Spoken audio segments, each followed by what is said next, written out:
Good morning, my name is Neil Wightman and I'm here today with my colleagues Susie Cokayne and Mick Knowles, and we're going to present an introduction to the goals for driver education.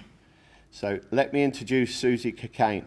Susie is a tri-coaching trainer and she's from Derbyshire, and she's completed all the courses with tri-coaching and now offers and presents to others.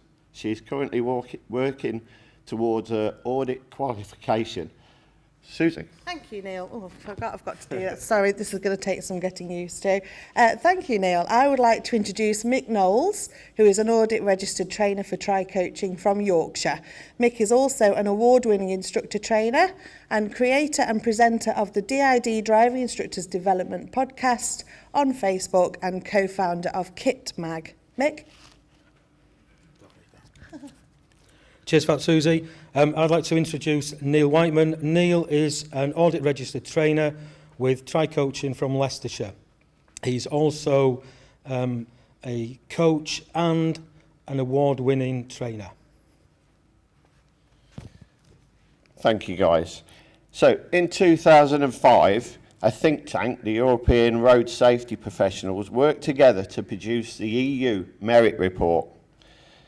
The Merit stands for Minimum European Requirements for Driving Instructor Training, and the project was intended as a long-term version.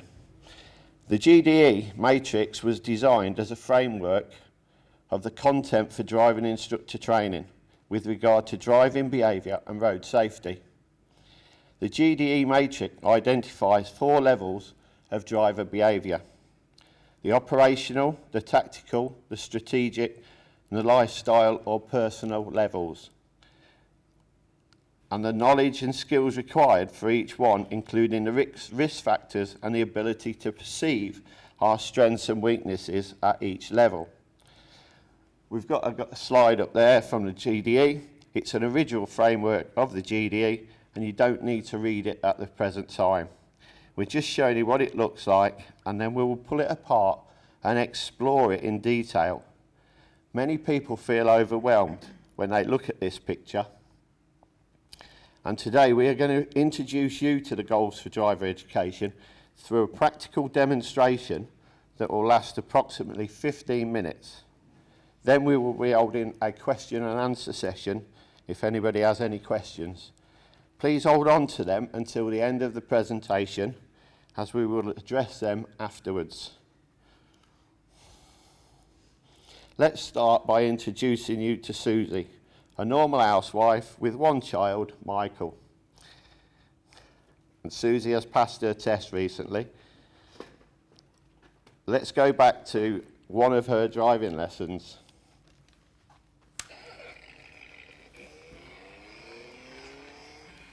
Oh, I didn't like that. You'll be fine, just chill. I hate this bit. I don't know what you're worrying about. You're fine, just get on with it. I'm looking forward to passing my test, but I'm not looking forward to the school run. It's such a nightmare, and I hate being late, and there's a horrible junction on it. You'll be okay, just get on with it. Don't worry about it. Do you really think I'm ready for my test? Well, if I want to put you in for your test if I didn't think you were ready. That's good to hear, I suppose.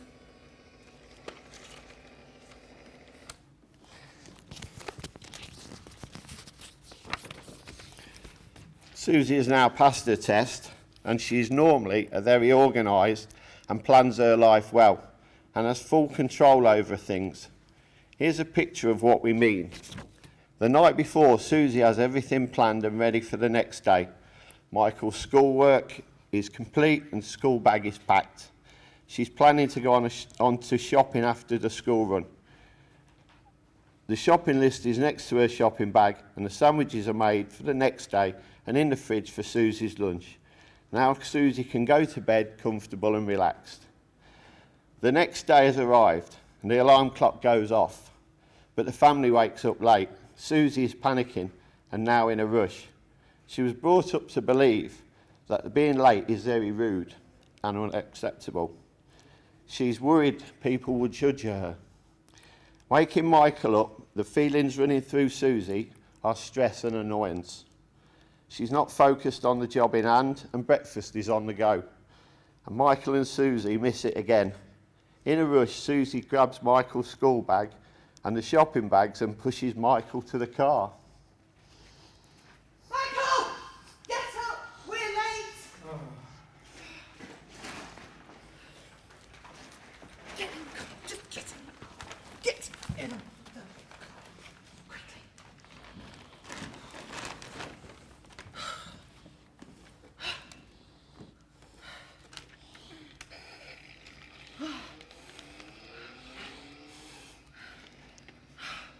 Not now.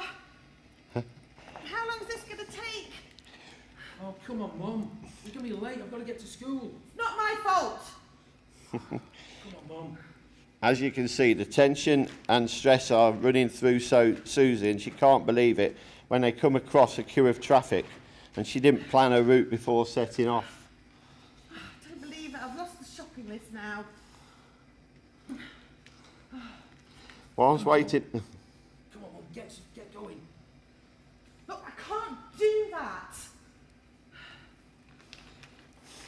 whilst waiting in traffic, Susie starts searching for the shopping list.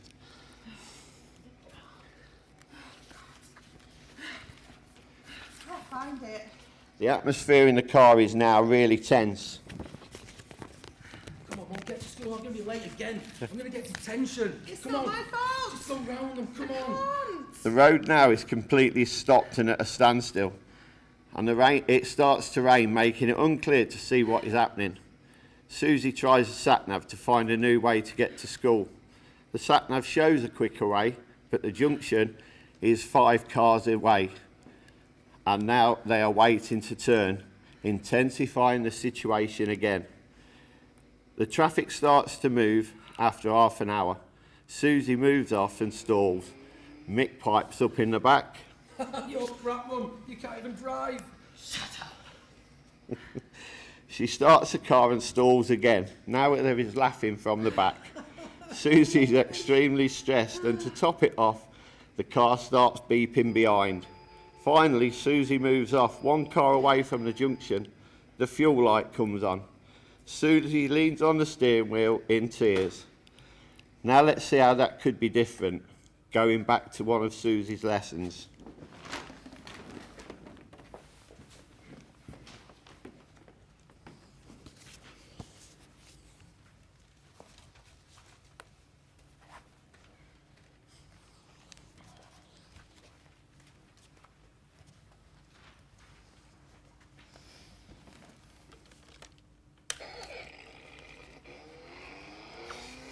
Oh, I didn't like that bit.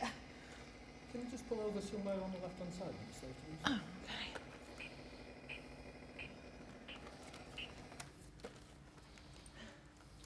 So, you just said then you didn't like that bit. What do you mean you didn't like that bit, Susie? I just find it really stressful, actually, that bit. Hate it. Stressful? Mm. What is it that's stressful? I just think I'm going to make a mistake, and sometimes I stall when I'm rushing, and everybody else knows what they're doing. I just find it really stressful, that bit. Is there anything else that you, in other life outside of driving, that you find stressful? I suppose I'm quite a stressy person generally, I guess. I've got a kid and I work, and actually what really stresses me out is when I'm late. I hate being late for stuff. Okay. So when you're stressing or you're running late, what do you do to deal with that? So there's coping strategies outside of driving. Oh, when I'm not driving? Well, I learnt this technique about breathing. So like, Okay. yeah, Does that work? it does when I'm not driving. Okay. Do you think you could try that when you're driving? Oh, I suppose so. I've not really thought about it, actually. What effect do you think that might have on your driving? I suppose it makes me feel a bit calmer. Okay, so if you were calmer, do you think it would be better, your driving would be better? Well, yeah, because I can drive properly, can't I, when I'm feeling Yeah. calm. Yeah, you're very good, yeah. Okay. What about, am I allowed to talk out loud? Yeah, you can do that if you want. Do you do that normally? When you do Yeah, Yeah? talk to myself a Or lot. When you're cooking and things like that? Yeah. Okay, yeah, you can do that. That's not a problem at all. Okay. Yeah. Okay. So, should we go and have a drive and have a little practice of that? Yes, yeah, please, yeah, that would be good. Do you have a route in mind where you could go? Well, can I drive the school run? Yeah, that'd be a good idea, yeah, 'cause that's one of the things that you stress at, isn't it? Yeah, well, stress, yeah, to be honest, it makes me want to cry. Yeah. So, okay then. So, on a scale of 0 to 10, 0 being really relaxed, 10 being really stressed, where would you put yourself on on a school run if you were driving on a school run? About an 8? Yeah? Oh. That high? Yeah, And that's your trying. yeah. Okay. So, where would you like to be on that? Well, I'd like to be a 0, but I think I'd like to aim for a 3 at the moment. Okay. Yeah. So, you're an 8 Yeah. at the moment, but you want to get down to a 3. Okay. How much help would you like from me? Well, I just want you to let me have a go and drive it, Okay. but just don't let me crash or anything. I won't let you crash. It's no problem at all. So, if you can focus on driving calmly, remember what you said about breathing and your talking out loud, Okay, then we'll see how we get on. okay. Yes, please. Just watch me and help me if Yeah, that's I'm fine. going to Yeah. make a mistake or I'll keep something. the car safe. Don't worry about that. Okie dokie. Okay. Susie drives on, practicing her breathing and talking out loud, and Mick keeping the car safe. Ooh, okay. I don't like this bit, but it's okay.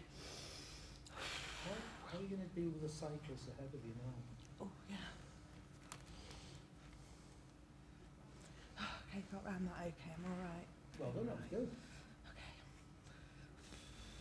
Okay. Oof. Okay, busy traffic. I'm fine. I can do this. Great. Whereabouts are you now on that scale? 5? Oh, so you come down from an 8 to a I think 5? I have, yeah. Okay, so the breathing's really helping you. Mm-hmm. Good. Okay. Oh, God. This is that junction. Hang on. Right. Oh, okay. To first gear.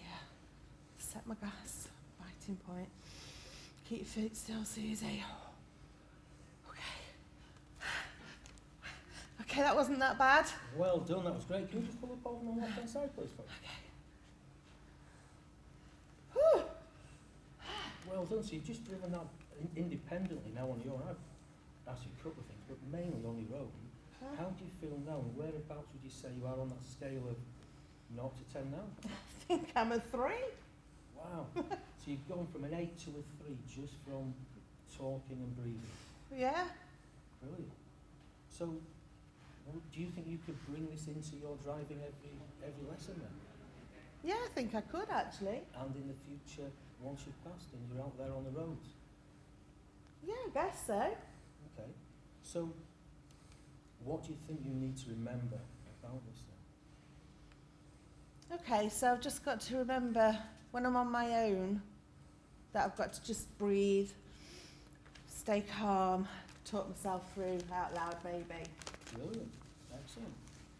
Well done. Susie has now passed the test.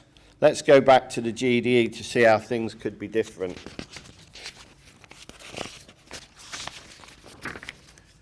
Level 4, the person. The next day has arrived. The alarm clock does not go off again, but the family wake up late.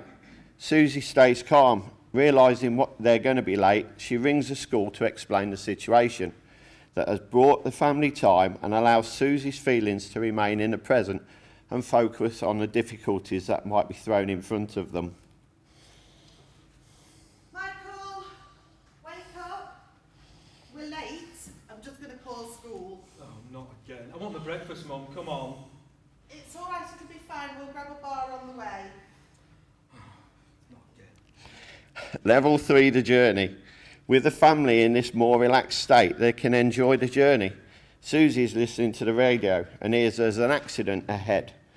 Because she's in this level-headed state, Susie is able to rejig the route, and because of her call made earlier, everyone remains calm and happy. Level 2, the road. Susie has dealt with the road and adjusting the route is now able to cope with the rain and anticipate hazards in a calm and healthy way, using the strengths of the journey and managing it safe. Level 1, the control. The control of the vehicle is smooth. Susie notices the fuel light is on and can now plan to refuel after dropping Michael off at school. And she can focus on driving to save fuel, and she has no eye emotions and the conversation is light-hearted. See, we started out late, but by me phoning and rejigging the route, I've actually saved us 10 minutes. So you didn't get breakfast though, Mum. Thank you for watching our presentation. We'll now open up the room for any questions that you may have. I'd like to say we're not classically trained.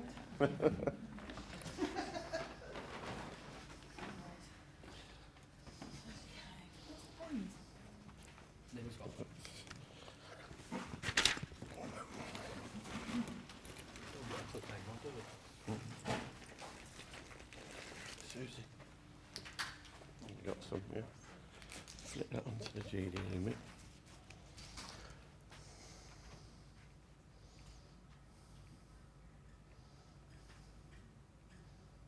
No, wrong, it's good. Yeah, start with that. No, start with level 4. I thought it was a full one. No, only at the start. Yeah. Anybody got any questions? Does everybody understand the GDE?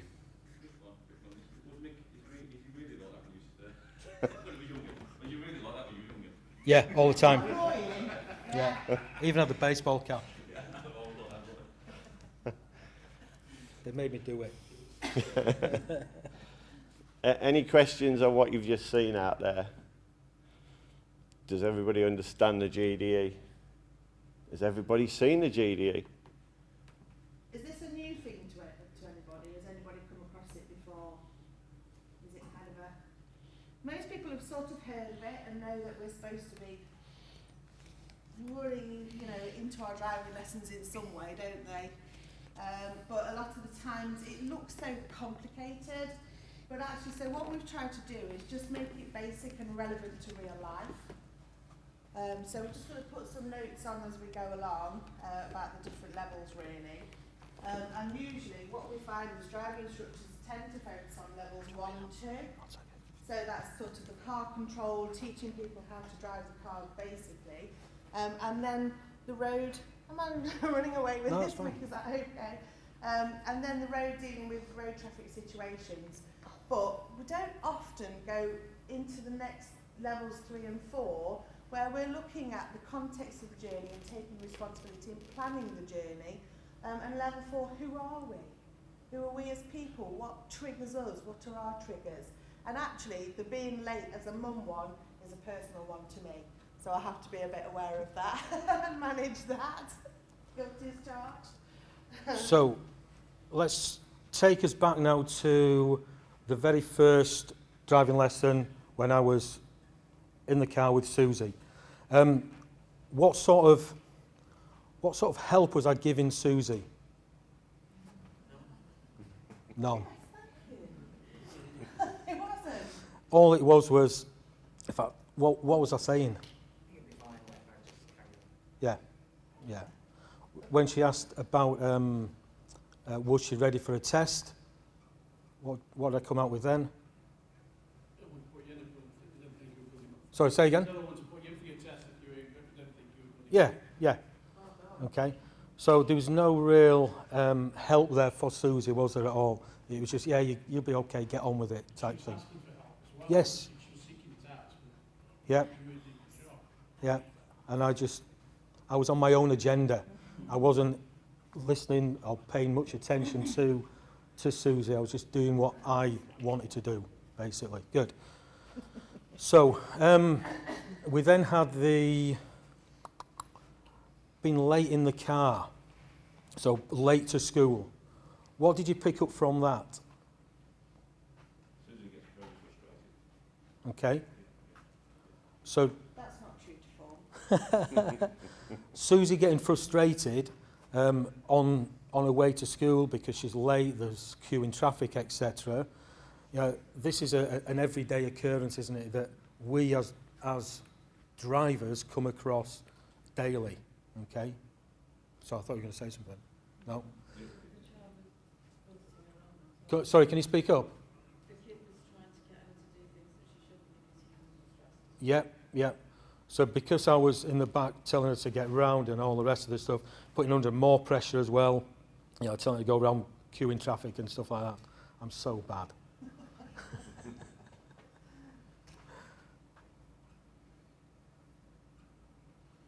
So is there anything else that anybody picked up from that little bit there that would fit into one of the levels of the GDE?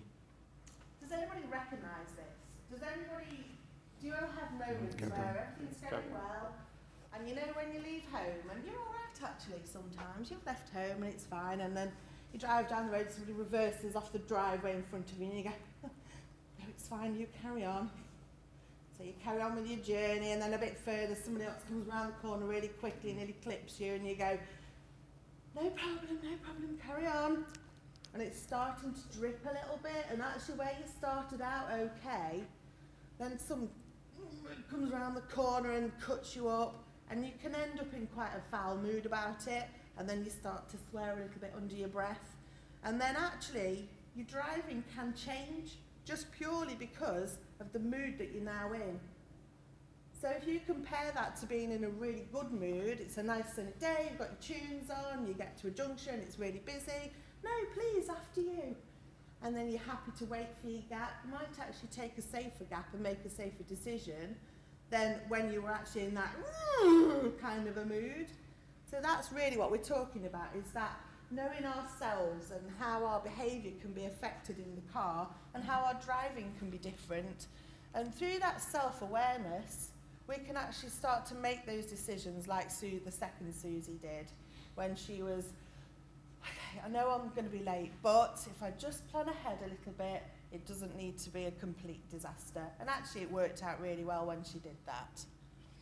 So if you think about the first demonstration we did where they were in a rush, we probably only focused mainly on the two bottom levels, the driving in traffic and the vehicle control. We didn't really look at the other two at the top. And most people only focus on 1 and 2, level 1 and 2. Don't really push it up to levels 3 and 4. In the second demonstration, it was a combination of all the 4 levels coming together there. So they had the knowledge and the skill. They were identifying the risks and the aspects of the risks and self-assessing it as they were going along. Yeah. So looking at the two different styles of myself instructing there, what was the main differences that you picked up the second time? Listening to the students and helping them find Cokayne. Yeah, I was purely on Susie's agenda. I wasn't on my agenda. It was purely Susie. I was listening to what she was saying, and then the question came from Susie's answer. Yeah. Anything else? Sorry, say again? Yeah. So active listening, being on their agenda, listening to what they're saying, following up, coming out with the coping, or asking about the coping strategies, her coping strategies, and then she's brought them in from outside, from, I think she said, cooking or something like that, and everyday life, into using them same coping strategies in the car. Anything else? Her emotions, on the second one, she felt that she could do something because she did it for body language. She felt great. So Yeah. she felt happy as well. So. Yeah. And just by just by getting Susie to use them coping strategies then, changed her body language and her mannerism, and she became more relaxed, like you said. Yeah, good. Yeah, yeah. So by her taking control of that then, she's then using them, learning them skills and developing them skills for later on when she's out on the road on her own post-test. And it's not all about the test. Anything else? Yeah, yeah, there's a few well dones, and whereas before it was, it'd be all right, just get on with it, wasn't it? Yeah. Okay, good. She was like her own stressed out scale as well. She said you didn't tell her that you were like, oh, I think you're pretty worked up here. Let her give the number and then work it out to what you would be. Yeah. Yeah, brilliant. Yeah, superb. Yeah. And then what did I do with that then? Like revisited it after like doing it as well. Yeah, yeah. Where she wasn't after then, or what can I do to calm you down? Yeah. You know, that helps you sort of. Yeah. And we also set a scale of where she wanted to be by the end of it, by the end of that little drive that we did. Yeah, good. I like the fact that you used, you asked me about my techniques that I use, because I suffer with stress in life. Susie suffers from stress in life generally. So, you know, I'm a grown up, I've got a kid, I've lived a bit of life, I've developed my own strategies over the years. If you'd have picked up on, say you took my breathing strategies and my talking out loud, and then you tried to pass that on to the next customer, that might not work for them. But actually what you did was you asked me how I cope with stress in everyday life, and I told you my coping strategies that are personal to me. Yeah. And then you worked on that, you built that as a strength, and you raised my awareness about that. I didn't even realise that my shoulders were up by my ears and I was like, ugh, in certain situations. And I'd have carried that through after I passed my test if you hadn't addressed it for me. So actually raising my awareness with that, encouraging me to come up with my own coping strategies is something then that's going to last me and take me through. Yeah. So, like Susie said then though, you might get somebody that hasn't got any coping strategies, you know, it happens, but then you can offer these coping strategies to them. Don't force them on them, offer them. And they might then just take them and use them for themselves. They might not work, or they might. Anything else? It's just building on that. It's their thoughts and feelings. So how they're going to behave will come from them. And the best person to know what's best for the person is that person themselves. As you all know from, you know, when you're doing training yourself or role play at any point, you know how difficult that is to focus and think about your thoughts and your feelings at the same time. Just with the bits that I'm writing on the boards, it's just before we sort of close up, has anybody got anything burning that I've missed that I could add on to these in terms of learning for your test, the car control, road, busy junctions, context of your journey, or your beliefs? Anybody just want to add anything before we close up? We're good? Have I missed anything, lads? No, you've done well. Covered it all. So thanks for coming and listening. Hopefully you've got something from this.